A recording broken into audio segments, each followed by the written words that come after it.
Hello, good morning everyone. Today we are going to start class 10 science chapter number 4 carbon and its compound। हम लोगों ने पिछले chapter में ये देखा कि बहुत सारे कंपाउंड्स जो हैं वो हम लोगों के जीवन में बहुत ही इम्पोर्टेंट रोल प्ले करता है। इस चैप्टर में हम लोग देखेंगे उन कंपाउंड्स और उसके प्रॉपर्टीज़ के बारे में और भी इंटरेस्टिंग बात पढ़ेंगे। जैसा कि नाम इस चैप्टर का बता रहा है कि हम लोग इसमें कार्बन के बारे में पढ़ने वाले हैं। कार्बन का जो एलिमेंट है उससे मिल कर के बहुत सारे कंपाउंड्स जो बनते हैं उसके बारे में पढ़ेंगे। यहाँ पे हम लोगों को एक एक्टिविटी करने के लिए कहा जा रहा है, बोला जा रहा है एक लिस्ट बनाइए 10 थिंग्स का जो कि आप यूज़ किए हैं सुबह से, और उस लिस्ट में से देखिए compile this list with the list made by your classmate. यानी आप इस जो आपके क्लासमेट्स बनाए हैं उस लिस्ट को और अपने लिस्ट को देखिए और उसमें से शॉर्ट आउट कीजिए, फाइंड आउट कीजिए जो कि इस टेबल में कहा जा रहा है करने के लिए। If there are items which are made up of more than one material put them in both the relevant columns. कहा जा रहा है हम लोगों को कि अगर कोई ऐसा आइटम है, ऐसे चीज़ आप लिख रहे हैं जो कि मोर देन वन मटेरियल से बना हुआ है, तो उसको आप वो इस रेलेवेंट वाले कॉलम में रखिए, to both the relevant columns. यहाँ पे हम लोगों को दिया गया है कि कौन कौन सा चीज़ हम लोग मेटल्स का यूज़ करते हैं, कौन कौन सी चीज़ हम लोग ग्लास का या क्ले का बना हुआ यूज़ करते हैं, या कौन कौन सा चीज़ हम लोग दूसरी चीज़ों से बना हुआ करते हैं। तो हम लोग क्या देखेंगे कि बहुत सारी ऐसी चीज़ें हैं जो कि हम लोग मेटल्स का बना हुआ यूज़ करते हैं। ऐसा बहुत सारा चीज़ है जो कि गिलास का बना हुआ होता है। आज के मॉडर्न युग में क्ले का बना हुआ यूज़ हम लोग सामान बहुत कम करते हैं, लेकिन कुछ सामान ऐसा भी होगा जो कि ना ही मेटल का है ना ही गिलास का है, किसी दूसरे चीज़ का बना हुआ है। बोला गया look at the items that come in the last column. तो हम लोग जब लास्ट कॉलम में देखेंगे जो आइटम्स का नाम लिखेंगे जो कि ना ही मेटल का बना हुआ है, ना ही गिलास, ना ही क्ले का बना हुआ है, तो उसमें से मोस्ट ऑफ द आइटम्स क्या होता है, कार्बन का बना होता है। बताया जा रहा है, हम लोगों से पूछा जा रहा है कि क्या हम सोच सकते हैं इसको टेस्ट कैसे करेंगे, क्या होगा, what would be the product if A compound containing carbon is burned. अगर कार्बन कंटेन करने वाले सब्सटेंस को हम लोग जलाएंगे तो क्या होगा। Do you know of any test to confirm this. क्या आप जानते हैं। तो आप यहाँ पे लिख सकते हैं, लोअर क्लास में पढ़ चुके हैं कि हाँ कार्बन कंटेन करने वाले सब्सटेंस को जब हम लोग बर्न करेंगे तो वो क्या करता है, कार्बन डाइऑक्साइड गैस प्रोड्यूस करता है। तो वो टेस्ट ये है कि हम लोग लाइम वाटर से वो जो गैस बनेगा वो सब्सटेंस को बर्न करने के बाद उसको पास करेंगे फ्रेशली प्रिपेयर्ड लाइम वाटर से, तो क्या होगा, वो लाइम वाटर मिल्की टर्न कर जाएगा। तो यहाँ पे हम लोगों को दिया गया है कि फूड है, क्लोथ है, मेडिसिन है, बुक्स है, बहुत सारी चीज़ें हैं जो कि लिस्ट में हम लोग लिखते हैं, क्योंकि सुबह जो उठते हैं कॉलगेट यूज़ करते हैं, ब्रश यूज़ करते हैं, साबुन यूज़ करते हैं, हम लोग कपड़ा पहनते हैं, खाना खाते हैं, बुक्स कॉपीज़ निकालते हैं, पढ़ते हैं, अगर बीमार है तो दवा वगैरह खाते हैं। तो उन सारे चीज़ों को जब प्लेस करेंगे इस चार्ट में, इस टेबल में, इस अलग अलग कॉलम में हम लोग उसको प्लेस करेंगे, क्योंकि जब इस बर्तन में हम लोग खाते हैं, प्लेट है, गिलास से पानी पीते हैं, और भी बहुत सारा चीज़ हम लोग यूज़ करते हैं, उसको हम लोग इस वाले कॉलम में या इसमें या यहाँ डालेंगे। तो हम लोग जब लिस्ट बना रहे हैं तो उसमें ये देखने के लिए मिलेगा कि बहुत सारा चीज़ ऐसा आएगा जो इस कॉलम में आ जाएगा, मैक्सिमम चीज़ें इसमें आ जाएगा। क्यों? क्योंकि बहुत सारा चीज़ हम लोग जो यूज़ करते हैं अपने डे टू डे लाइफ में, वो ना मेटल का बना हो रहा होता है ना ग्लास का, वो किसी इसी चीज़ का, कंपाउंड्स वगैरह, केमिकल्स वगैरह का बना हम लोग यूज़ करते हैं। In addition all living structures are carbon based. आप बायोलॉजी में पढ़ चुके हैं कि आपका बॉडी में जो है कार्बोहाइड्रेट्स है, प्रोटीन है, फैट्स है, विटामिन है, मिनरल्स है, और ये जो कार्बोहाइड्रेट्स है, प्रोटीन है, ये सब में भी कार्बन है। तो हम इंसानों का, हम लिविंग बींग्स का तो बॉडी में खुद कार्बन है। वो जो अमाउंट ऑफ कार्बन प्रेजेंट है हमारे अर्थ के क्रस्ट में और एटमॉस्फेयर में, वो बहुत ही मर्ज है। द अर्थ क्रस्ट में 0.02% कार्बन है in the form of mineral, जैसे कि कार्बोनेट्स और हाइड्रोजन कार्बोनेट्स, जिसे हम लोग बाइकार्बोनेट्स भी कहते हैं, या कोल एंड पेट्रोलियम के रूप में। और एटमॉस्फेयर में 0.03% है कार्बन डाइऑक्साइड। इसीलिए यहाँ पे कहा गया है, क्या इसका मतलब क्या हुआ? बहुत ही कम, लगभग नहीं के बराबर। In spite of this small amount of carbon available in nature, the importance of carbon seems to be immense. क्या बताया जा रहा है हम लोगों को यहाँ पर कि इतना कम परसेंटेज जो कार्बन हमारे अर्थ क्रस्ट में पाया जा रहा है, हमारे एटमॉस्फेयर में पाया जा रहा है, उसके बावजूद कार्बन का बहुत ज़्यादा इम्पोर्टेंस है। ठीक है, तो we will be looking that the properties of carbon which relate to the anomaly, यानी कि हम लोग यहाँ पे पढ़ने वाले हैं कि आखिर ये जो कार्बन का कौन सा प्रॉपर्टी है जिसके कारण जो है इतना इम्पोर्टेंस है कार्बन का, या कार्बन के अलग अलग कंपाउंड का। तो यहाँ देखते हैं हम लोग bonding in carbon, the covalent bond. हम लोगों ने पिछले चैप्टर में पढ़ लिया कि एलिमेंट्स या मेटल्स और नॉन मेटल जब एक दूसरे के साथ कंबाइन करते हैं, कंपाउंड बनाते हैं, तो 3 तरीका से, एक्सेप्ट करना, या फिर लूज करना, या फिर शेयर करना। और हम लोगों ने देखा कि 3 तरह का बॉन्ड भी बनता है, इलेक्ट्रोवैलेंट बॉन्ड, कोवैलेंट बॉन्ड और कोऑर्डिनेट बॉन्ड। तो यहाँ पे हम लोग देखते हैं कि कार्बन के बीच में कोवैलेंट बॉन्ड बनता है। और हम लोगों ने पिछले चैप्टर में आयोनिक कंपाउंड्स के बारे में पढ़ लिया है, चैप्टर नंबर 3 में। We saw that ionic compounds में हाई मेल्टिंग और बॉइलिंग पॉइंट होता है, वो कंडक्ट करता है इलेक्ट्रिसिटी सॉल्यूशन के स्टेट में ही, या फिर जब मोल्टन स्टेट में रहेगा। हम लोगों ने ये भी देखा कि the nature of the bonding ionic compound explain करता है ये सारे प्रॉपर्टीज को। अब हम लोगों से कहा जा रहा है कि let us now study the properties of some carbon compounds. हम लोगों को कुछ प्रॉपर्टीज कहने के लिए, पढ़ने के लिए कहा जा रहा है कार्बन कंपाउंड्स का। Melting and boiling point of कुछ कार्बन कंपाउंड्स यहाँ पे इस टेबल में दिया गया है। जैसे कि एसिटिक एसिड का है, मेल्टिंग पॉइंट 290 केल्विन है, बॉइलिंग पॉइंट 391 है। क्लोरोफॉर्म CHCl3, इसका जो है 209 केल्विन है और बॉइलिंग पॉइंट 334 है। इथेनॉल CH3CH2OH 156 केल्विन है और बॉइलिंग पॉइंट 351 है। मीथेन मेल्टिंग पॉइंट 90 केल्विन है और बॉइलिंग पॉइंट 111 है। हम लोगों ने पिछले चैप्टर में पढ़ लिया है कि कार्बन कंपाउंड जो होते हैं वो पुअर कंडक्टर ऑफ इलेक्ट्रिसिटी होते हैं, चैप्टर नंबर 2 में ही पढ़ा है इसके बारे में। और इस बॉइलिंग पॉइंट और मेल्टिंग पॉइंट को देख करके हम लोग ये भी कंक्लूड कर सकते हैं कि फोर्स ऑफ अट्रैक्शन जो है कार्बन कंपाउंड्स के बीच में, उसके मॉलिक्यूल्स के बीच में बहुत ही स्ट्रांग है।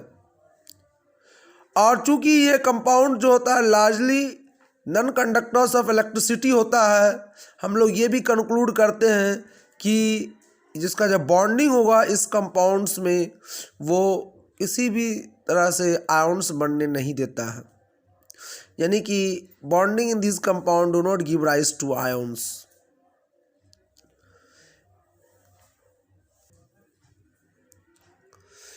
क्लास 9 में हम लोग पढ़ चुके हैं combining capacity of various elements, और कैसे वो डिपेंड करता है नंबर ऑफ वैलेंस इलेक्ट्रॉन पे। अब हम लोग देखते हैं इलेक्ट्रॉनिक कन्फिग्रेशन ऑफ कार्बन के बारे में। तो हम लोग जानते हैं कि एटॉमिक नंबर ऑफ कार्बन 6 है। तो कार्बन का एटॉमिक नंबर 6 है। जब उसका इलेक्ट्रॉनिक कन्फिग्रेशन करेंगे तो 2,4 आएगा। तो उसका के शेल में 2 इलेक्ट्रॉन्स होगा और एल सेल में 4 इलेक्ट्रॉन्स होगा। तो इसका वैलेंसी क्या हो गया? 4 हो गया। और हम लोगों ने ये पढ़ लिया क्लास 9 में और पिछले चैप्टर में मेटल्स एंड नॉन मेटल्स में भी कि कोई भी एलिमेंट का जो रिएक्टिविटी होता है, किसी भी एलिमेंट का रिएक्टिविटी का टेंडेंसी जो होता है, उसका टेंडेंसी हमेशा ये होता है कि हम ऑक्टेट को पूरा कर लें, अपने लास्ट ऑर्बिट को कंप्लीटली फिल कर लें, यानी 8 इलेक्ट्रॉन को पूरा कर लें, यानी कि नोबल गैस कन्फिग्रेशन को अटेंड कर लें। यही हर एलिमेंट का टेंडेंसी होता है। तो एलिमेंट्स जो कि आयोनिक कंपाउंड्स बनाता है वो अपने इस ऑक्टेट को, आउटर मोस्ट शेल को कंप्लीट कर लेता है, चाहे तो इलेक्ट्रॉन को लूज करके या इलेक्ट्रॉन को गेन करके। यानी कि जिसके लास्ट ऑर्बिट में 1, 2 या 3 इलेक्ट्रॉन्स होता है मेटल्स में, वो क्या करेगा? 1, 2 या 3 इलेक्ट्रॉन को लूज कर देता है। और वो नॉन मेटल जिसके लास्ट ऑर्बिट में 5, 6 और 7 इलेक्ट्रॉन्स होता है, वो 1, 2 या 3 इलेक्ट्रॉन को गेन करता है। इस तरह से वो क्या करता है? आयोनिक कंपाउंड को बना देता है। लेकिन जब इस कार्बन को हम लोग देखते हैं तो क्या देखते हैं? कार्बन में 1, 2, 3 नहीं है, 5, 6, 7 नहीं है। इसके लास्ट ऑर्बिट में 4 इलेक्ट्रॉन है। और अगर इसको ऑक्टेट पूरा करना है तो या तो वो चारों को लूज कर देना होगा या फिर वो 4 को इलेक्ट्रॉन्स को एक्सेप्ट करना होगा। अगर गेन करना है, ये लूज करना है, इसका मतलब अगर ये गेन करेगा 4 इलेक्ट्रॉन तो ये C4 माइनस बनाएगा एनायन। लेकिन हम लोग ये इस बात को समझ सकते हैं कि न्यूक्लियस के अंदर 6 प्रोटॉन है, 6 पॉजिटिव चार्ज वाला है। और 6 पॉजिटिव चार्ज वाले को 4 इलेक्ट्रॉन, अगर 6 पॉजिटिव चार्ज वाले को, यानी 6 प्रोटॉन उसके पास है, इसका मतलब 6 इलेक्ट्रॉन भी है। अब 6 इलेक्ट्रॉन है तो 4 और इलेक्ट्रॉन ले लेगा तो 10 नेगेटिव चार्ज हो जाएगा, 10 इलेक्ट्रॉन हो जाएगा। तो किसी भी 6 प्रोटॉन वाले एटम को 10 इलेक्ट्रॉन को होल्ड करना पॉसिबल नहीं है, यानी ये 4 एक्स्ट्रा इलेक्ट्रॉन को अपनी ओर अट्रैक्ट नहीं कर पाएगा। तो दूसरा रास्ता, दूसरा तरीका क्या बच गया इसके पास, कार्बन के पास? दूसरा तरीका ये बच गया कि अपने 4 इलेक्ट्रॉन्स को जो लास्ट ऑर्बिट पे उसको लूज कर दे। लेकिन जब लूज करेगा वो तो उसके पास तो लास्ट ऑर्बिट में फिर 2 इलेक्ट्रॉन बच जाएगा, क्योंकि एक ही शेल बचेगा लूज करने के बाद। तो वो नोबल गैस कन्फिग्रेशन तो होगा नहीं। और दूसरी बात ये भी है कि वो 4 इलेक्ट्रॉन लूज करने का मतलब बहुत ज़्यादा एनर्जी की ज़रूरत पड़ेगी। क्यों? क्योंकि वो 6 प्रोटॉन क्या कर रहा है? उस 6 इलेक्ट्रॉन को होल्ड किया हुआ है। लेकिन 6 प्रोटॉन जो उस लास्ट ऑर्बिट के 4 इलेक्ट्रॉन को तो बहुत अच्छे से पकड़ के रखे हुआ होगा। तो उसको रिलीज कराना, उस 4 इलेक्ट्रॉन को लूज कराना उतना आसान काम नहीं होगा कार्बन के लिए, इसलिए वो 4 इलेक्ट्रॉन को लूज भी नहीं कर पाता है। तो आखिर कार्बन अपने इस प्रॉब्लम को सॉल्व कैसे करता है? ना ही लूज कर पाता है, ना ही गेन कर पाता है। तो हम लोग यहाँ पे ये देखते हैं कि कार्बन जो अपने इस प्रॉब्लम को सॉल्व करता है इलेक्ट्रॉन्स को शेयर करके।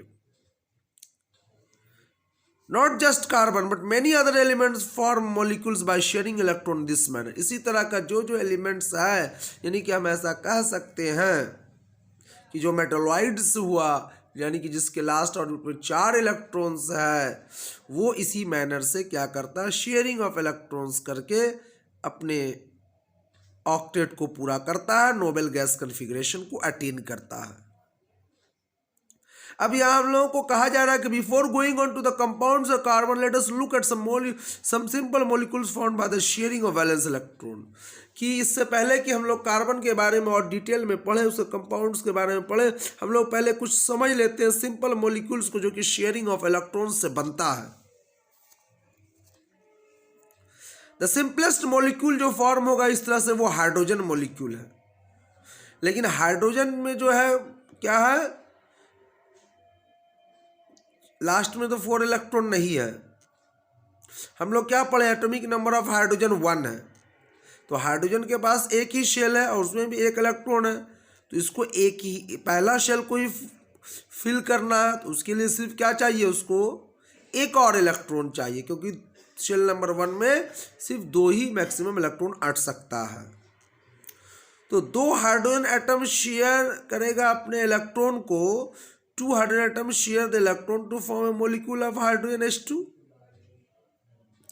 यानी कि इसको हम लोग इस तरह से समझ सकते हैं, देखिए इसको हम लोग इस तरह से समझ सकते हैं कि एक हाइड्रोजन है, इसके लास्ट ऑर्बिट में, लास्ट ऑर्बिट क्या है, इसके पास तो एक ही ऑर्बिट है, इस एक ऑर्बिट में एक इलेक्ट्रॉन है, फिर दूसरा कोई हाइड्रोजन एटम उसके पास भी एक इलेक्ट्रॉन है, तो ये इस तरह से शेयर कर लेता है और दोनों का देखिए डुप्लेट पूरा हो गया, यानी कि हीलियम गैस कॉन्फ़िगरेशन अटेन कर लिया। तो वही यहाँ पे होता है, इस तरह से ये अटेन करने के बाद हाइड्रोजन हाइड्रोजन के बीच में एक सिंगल बॉन्ड बन जाता है और फाइनली हम लोग इसको इस तरह से लिखते हैं, H2 लिखते हैं, H2 मॉलिक्यूल। तो देखिए यहाँ पे हम लोगों को दिया गया, this allows each hydrogen atom to attain the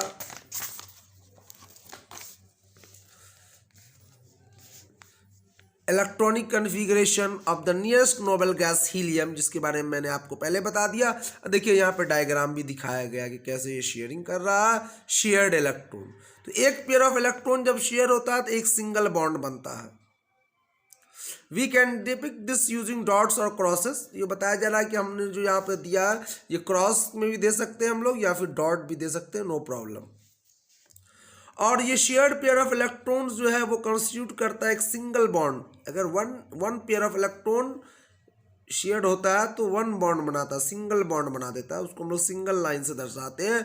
और इसीलिए देखिए यहाँ पर मैंने जो बनाया था कॉपी में आप लोगों ने देखा, और यहाँ पर भी आप देख सकते हैं कि देखिए हाइड्रोजन हाइड्रोजन के बीच में एक सिंगल बॉन्ड दिया गया है। अब आते हैं हम लोग नेक्स्ट केस में। यहाँ बताया जा रहा है कि atomic number of chlorine is 17, what would be the electronic configuration of its valency. तो आइए हम लोग देखते हैं क्लोरीन के बारे में। तो क्लोरीन का एटॉमिक नंबर हम लोगों को बता दिया गया है कि 17 है। तो 17 का जब एक इलेक्ट्रॉनिक कन्फिगरेशन करेंगे क्लोरीन का, तो हम लोगों को आएगा, पहला शेल में 2 इलेक्ट्रॉन अटता है, दूसरा में 8 अटता है, फिर तीसरा में 7। तो ये इसका इलेक्ट्रॉनिक कन्फिगरेशन हो जाएगा। फिर हम लोगों से यहाँ पे पूछा जा रहा है कि एंड इट्स वैलेंसी, वैलेंसी क्या होगा। तो हम लोगों ने चैप्टर नंबर 3 में मेटल्स एंड नॉन मेटल्स में देख लिया, प्लस क्लास 9 में भी पढ़ लिया है कि जब लास्ट ऑर्बिट में 5, 6, 7 इलेक्ट्रॉन्स रहता है तो क्या होता है, जब किसी के लास्ट ऑर्बिट में 5, 6 या 7 इलेक्ट्रॉन रहता है तो उसका वैलेंसी हो जाता है 8 माइनस वो नंबर ऑफ इलेक्ट्रॉन्स। तो यहाँ पे 7 है तो 8 माइनस 7 कितना हो जाएगा, 1। तो वैलेंसी क्या हो जाएगा, 1। लेकिन क्लोरीन के पास 7 इलेक्ट्रॉन, क्लोरीन के पास जो है लास्ट ऑर्बिट में 7 इलेक्ट्रॉन्स है और इसको अपना ऑक्टेट पूरा करने के लिए 1 इलेक्ट्रॉन चाहिए। तो ये अगर दूसरे किसी क्लोरीन एटम के साथ रिएक्ट करेगा, कॉम्बिनेशन करेगा, तो ये क्या करेगा, इस तरह से अपना ऑक्टेट पूरा करेगा। और फिर इधर यही वाला क्लोरीन भी जो इसके साथ शेयरिंग करके अपना ये ऑक्टेट पूरा कर लेता है। तो फाइनली हम लोग इसको इस तरह से लिख सकते हैं कि Cl, सॉरी ये मिलना नहीं चाहिए यहाँ पर, C अलग L अलग, Cl सिंगल बॉन्ड Cl, और फाइनली हम लोग इसको लिखते हैं इस तरह से कि Cl2। तो ये हो गया हमारा क्लोरीन का डायएटॉमिक मॉलिक्यूल। तो क्लोरीन जो है फॉर्म्स, देखिए यहाँ पे हम लोग को बताया जा रहा है कि क्लोरीन फॉर्म्स डायएटॉमिक मॉलिक्यूल Cl2। पूछा जा रहा है can you draw the electron dot structure for this molecule. तो वो तो मैंने आपको ऑलरेडी बना के दिखा दिया। Note that only the valence shell electrons need to be depicted. याद रखिएगा कि इसमें 3 शेल था, 3 शेल था ना, तो तीनों शेल का हम लोग ये दोनों को नहीं दर्शाना, सिर्फ लास्ट ऑर्बिट वाले को हम लोगों को डायग्राम में दिखाना रहता है। अब आइए हम लोग देखते हैं इस ऑक्सीजन के बारे में। तो ऑक्सीजन का हम लोग क्या देखेंगे कि इसका एटॉमिक नंबर क्या होता है, 8 होता है। जब इलेक्ट्रॉनिक कन्फिग्रेशन करेंगे तो 2,6 होगा। तो लास्ट ऑर्बिट में 6 इलेक्ट्रॉन्स है। तो जब दो ऑक्सीजन एटम्स कंबाइन करेगा, रिएक्ट करेगा एक दूसरे के साथ, मॉलिक्यूल बनाएगा, तो इस तरह से बनाता है। देख लीजिए, 2 इलेक्ट्रॉन इधर, 2 इलेक्ट्रॉन, ये दो, इसका 2। इसको भी आइए मैं आप लोगों को पेपर में समझा दे रहा हूँ। देखिए यहाँ ऑक्सीजन है, डॉट से मैं समझा रहा हूँ। मान लिया इलेक्ट्रॉन को आप डॉट या क्रॉस किसी से लिख सकते हैं। तो ये हो गया 6 electrons in the last orbit. फिर दूसरा है, फिर हम लोगों का दूसरा ऑक्सीजन का, उसमें भी लास्ट में 6 होगा। तो ये अपना ऑक्टेट पूरा करने के लिए 2 इलेक्ट्रॉन इसके साथ शेयर करेगा। फिर ये अपना ऑक्टेट पूरा करने के लिए 2 इलेक्ट्रॉन इसके साथ शेयर कर लेगा इसका। तो यहाँ पे उसके बाद हम लोग क्या देखेंगे कि ये ऑक्सीजन एक पेयर, जब एक पेयर शेयरिंग होता है तो वो एक बॉन्ड बनाता है।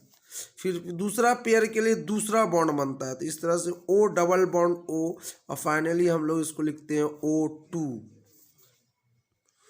तो उसी चीज़ को देखिए यहाँ पर क्रॉस साइन से समझाया गया है। तो यहाँ हम लोग को कह रहा है in the case of oxygen, देखिए यहाँ पे बताया गया है कि in case of oxygen we see the formation of a double bond between 2 oxygen atom. This is because an atom of oxygen has 6 electrons in the L shell. तो वो मैं ऑलरेडी आप लोगों को बता दिया हूँ कि इलेक्ट्रॉनिक कन्फिग्रेशन करेंगे 2,6 आएगा। तो K में 2 और L में 6। तो उसको 2 इलेक्ट्रॉन चाहिए अपने ऑक्टेट को पूरा करने के लिए। तो ईच एटम ऑफ ऑक्सीजन क्या करता है, 2 इलेक्ट्रॉन शेयर करता है दूसरे ऑक्सीजन एटम के साथ, और इस तरह से क्या करता है, डबल बॉन्ड बना लेता है। हम लोगों ने देखा हाइड्रोजन में सिंगल कोवेलेंट बॉन्ड बना, सिंगल कोवेलेंट बॉन्ड बनता है। यहाँ पे हम लोग देखेंगे कि डबल कोवेलेंट बॉन्ड बनता है ऑक्सीजन में। हम लोगों ने क्लास 9 में ही पढ़ लिया है कि जब ट्रांसफर ऑफ इलेक्ट्रॉन्स के कारण बॉन्ड बनता है तो उसको हम लोग आयोनिक बॉन्ड कहते हैं या फिर इलेक्ट्रोवैलेंट बॉन्ड कहते हैं। और जब शेयरिंग ऑफ इलेक्ट्रॉन्स के कारण बॉन्ड बनता है तो उसको हम लोग क्या कहते हैं, कोवेलेंट बॉन्ड कहते हैं। और कोवेलेंट बॉन्ड 3 तरह का होता है, single covalent bond, double covalent bond या ट्रिपल कोवेलेंट बॉन्ड। तो हम लोगों ने सिंगल कोवेलेंट बॉन्ड और डबल कोवेलेंट बॉन्ड का एग्जाम्पल देख लिया। अब हम लोगों से आगे पूछा जा रहा है कि can you depict the molecule of water showing the nature of bonding between 1 oxygen atom and 2 hydrogen atom, does the molecule have single bond और डबल बॉन्ड। यानी हम लोगों को पूछा जा रहा है कि क्या आप वाटर का बना सकते हैं इस तरह का डायग्राम, क्या कैसा होगा स्ट्रक्चर वाटर का। तो देखिए ऑक्सीजन के साथ क्या है, ऑक्सीजन के पास कितने इलेक्ट्रॉन्स हैं लास्ट ऑर्बिट में, आप देखिएगा लास्ट ऑर्बिट में 6 इलेक्ट्रॉन्स होता है।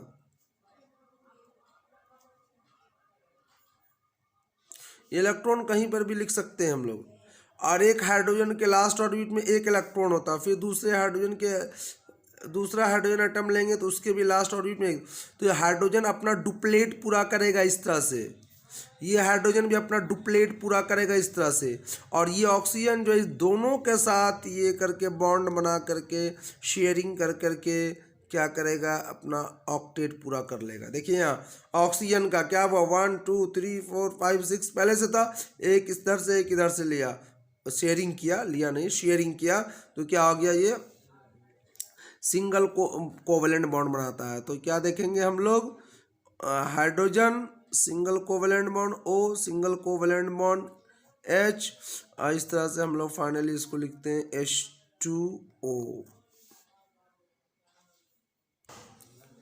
ये जो है अभी मैं सिंपल वे में इस तरह से बताया हूँ, लेकिन इस अपर क्लास में आप लोग जाइएगा तो इसको पढ़िएगा कि हम लोग इस तरह से भी लिखते हैं। हाइड्रोजन का सिंगल बॉन्ड यहाँ पर, सॉरी 1 इलेक्ट्रॉन यहाँ पर, ऑक्सीजन का 1 इलेक्ट्रॉन इधर, 2 इलेक्ट्रॉन इधर, 2 इलेक्ट्रॉन इधर, 2 यहाँ पर, फिर 1 यहाँ पर, और फिर दूसरा हाइड्रोजन जो है यहाँ पर ये अपना इस तरह से क्या करता है, डुप्लेट पूरा करता है, ये अपना डुप्लेट पूरा करता है और ये इस तरह से अपना ऑक्टेट को पूरा कर लेता है।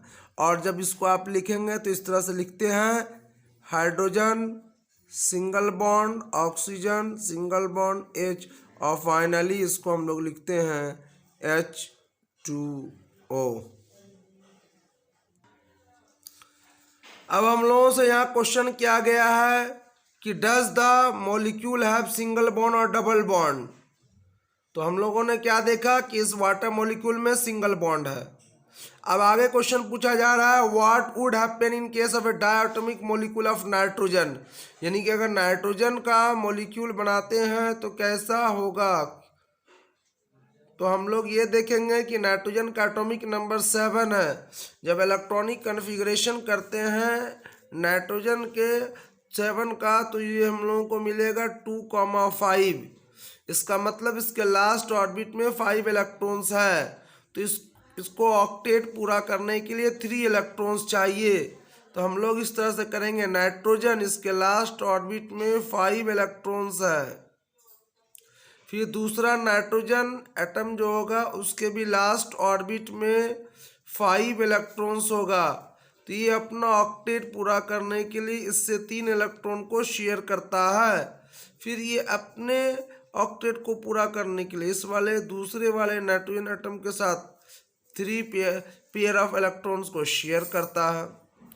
तो हम लोग इसको इस तरह से लिखते हैं, एक पेयर के बदले एक बॉन्ड लिखते हैं, फिर दूसरा पेयर के लिए दूसरा बॉन्ड लिखेंगे, फिर तीसरा पेयर के लिए थर्ड बॉन्ड। तो इसलिए हम लोग फाइनली इसको ऐसे लिखते हैं और कहते हैं कि नाइट्रोजन डायटोमिक नाइट्रोजन मॉलिक्यूल में, यानी कि नाइट्रोजन मॉलिक्यूल जो बनता है 2 एटम्स ऑफ नाइट्रोजन के मिलने से बनता है और दोनों के बीच में जो होता है ट्रिपल कोवलेंट बॉन्ड बनता है। नेक्स्ट हम लोगों से यहाँ पूछा जा रहा है, what would be the electronic configuration and its combining capacity. वो हम लोगों ने देख लिया। In order to attain an octet each nitrogen atom in molecule nitrogen combines 3 electron giving rise to 3 shared pair of electrons. This is said to continue triple bond between 2 atoms. The electron dot structure of N2 and its triple bond can be depicted in the figure. यहाँ पे diagram आपके book में भी दिखाया गया है, आप यहाँ पर भी देख सकते हैं, समझ सकते हैं कि 3 पेयर ऑफ इलेक्ट्रॉन्स को शेयर किया गया है। एक molecule of ammonia has the formula NH3।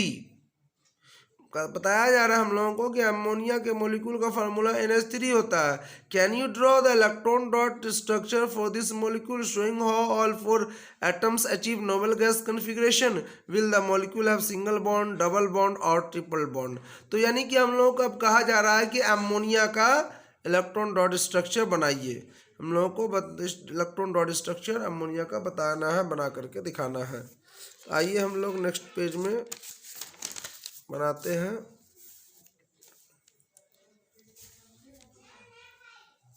तो इसमें क्या देखते हैं हम लोग कि नाइट्रोजन है ना। एक नाइट्रोजन के लास्ट ऑर्बिट में 3 इलेक्ट्रॉन 7 2,5 इलेक्ट्रॉन्स है लास्ट ऑर्बिट में। तो ये क्या करेगा, 3 इसको चाहिए। और हाइड्रोजन के साथ, जब हाइड्रोजन के साथ ये रिएक्ट करेगा तो एक हाइड्रोजन तो एक ही इलेक्ट्रॉन को शेयर कर सकता है ना। तो इसको आप ऐसे लिख सकते हैं कि यहाँ पर 1, इस तरफ 1 और यहाँ पर 1, 3 हो गया और 2 ऊपर में दे दीजिए 5। एक हाइड्रोजन एटम इधर ले लीजिए, इसके साथ एक हाइड्रोजन एटम इधर ले लीजिए, दूसरा हाइड्रोजन एटम यहाँ पर ले लीजिए।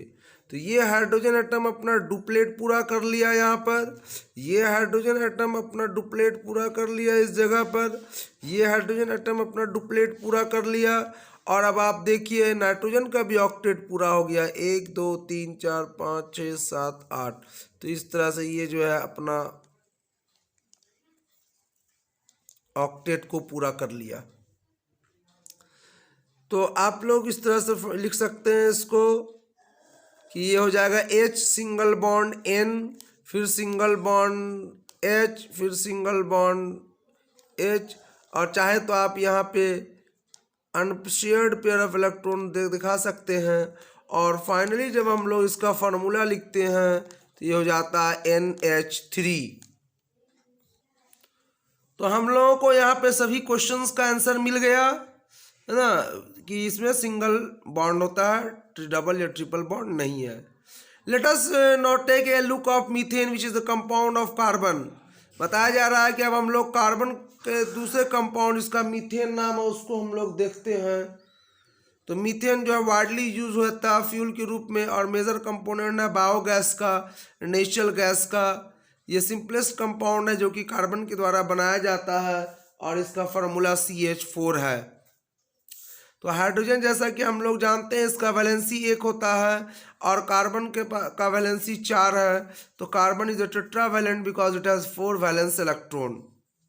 तो अपने नोबेल गैस कॉन्फ़िगरेशन को अटेन करने के लिए कार्बन जो है चारों इलेक्ट्रॉन्स को शेयर करता है। यानी कि आप कह सकते हैं कि अगर हाइड्रोजन के साथ रिएक्ट करेगा तो 4 हाइड्रोजन एटम के साथ रिएक्ट करेगा, तभी इसका ये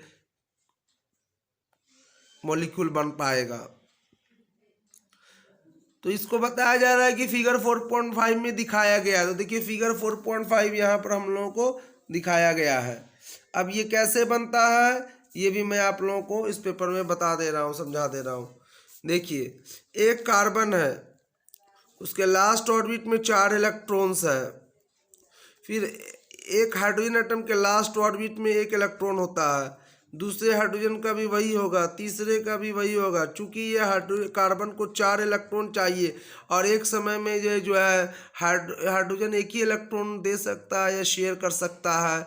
तो यहाँ पे हम लोगों को कार्बन को 4 इलेक्ट्रॉन चाहिए, तो ये 4 हाइड्रोजन एटम के साथ शेयरिंग करेगा।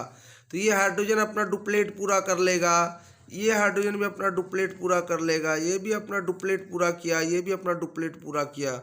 इस तरह से फिर हम देखते हैं कि कार्बन भी अपना ऑक्टेट को पूरा कर ले रहा है। और फाइनली आप जो है इसको इस तरह से लिख सकते हैं, carbon single bond H, single bond H, single bond H, single bond H। और फाइनली आप क्या लिखेंगे इसको, CH4। नेक्स्ट हम लोग ये देखते हैं कि ऐसा बॉन्ड जो कि फॉर्म होता है शेयरिंग ऑफ इलेक्ट्रॉन पेयर्स के 2 एटम्स के बीच में, उसको कोवेलेंट बॉन्ड कहते हैं। ये तो मैं स्टार्टिंग में आप लोगों को बता दिया था कि आयोनिक बॉन्ड, कोवेलेंट बॉन्ड क्या होता है, और इलेक्ट्रोवेलेंट बॉन्ड क्या होता है। तो इलेक्ट्रोवेलेंट बॉन्ड और आयोनिक बॉन्ड सेम ही हुआ, जो कि ट्रांसफर ऑफ इलेक्ट्रॉन के कारण होता है। यानी कि एक एलिमेंट या एटम, किसी एलिमेंट का एक एटम लूज करता है, दूसरा गेन करता है। और जब शेयरिंग ऑफ इलेक्ट्रॉन्स के कारण मॉलिक्यूल बनता है, एटम्स का कम्बिनेशन होता है, तो उसको हम लोग जो उसके बीच में बॉन्ड बनता है उसको कोवेलेंट बॉन्ड कहते हैं। और ये मैंने पहले ही बता दिया कि 3 तरह का कोवेलेंट बॉन्ड होता है, single covalent bond, double covalent bond और triple covalent bond. Covalently bonded molecules are seen to have strong bonds within the molecules. बताया जा रहा है कि जो बॉन्ड बनता है वो स्ट्रांग होता है, बट इंटरमोलिकुलर फोर्सेस स्मॉल होते हैं, और इसी कारण से इन लोगों का लो मेल्टिंग और बॉइलिंग पॉइंट होता है। हम लोगों ने पिछले चैप्टर में पढ़ा, metals and non metal chapter में, कि आयोनिक बॉन्ड जो होता है वो स्ट्रांग होता है, और जो आयोनिक कंपाउंड होता है उसका high melting and boiling point होता है। यहाँ पर हम लोग देखेंगे कि कोवेलेंटली बॉन्डेड मॉलिक्यूल जो होंगे वो स्ट्रांग बॉन्ड शो करते हैं, उसमें देखा गया, लेकिन इंटरमोलिकुलर फोर्स स्मॉल होता है, और इसी कारण से उसका मेल्टिंग और बॉइलिंग पॉइंट जो होता है वो कम होता है, लेस होता है। Since the electrons are shared between atoms and no charged particles are formed, covalent compounds are generally poor conductors of electricity. तो हम लोगों ने आयोनिक कंपाउंड में पढ़ा था कि वहाँ आयोन्स बन सकता है molten state of the substance में, है ना, या फिर उसको एक्वस सॉल्यूशन बनाते हैं। तो इसीलिए आयोनिक कंपाउंड्स क्या होता है, वो क्या करता है, गुड कंडक्टर ऑफ इलेक्ट्रिसिटी होता है। लेकिन यहाँ पे हम लोग देखेंगे कि जो इलेक्ट्रॉन शेयर हो रहा है एटम्स के बीच में, वहाँ चार्ज पार्टिकल्स को प्रोड्यूस नहीं कर पा रहा है, और इसीलिए कोवेलेंट कंपाउंड जो होता है वो पुअर कंडक्टर्स ऑफ इलेक्ट्रिसिटी होता है। आगे का नेक्स्ट पार्ट हम लोग नेक्स्ट वीडियो में देखेंगे। ये वीडियो बहुत लंबा होता जा रहा है। आप लोग अच्छे से स्टडी कीजिए। Wish you all the best. Thank you.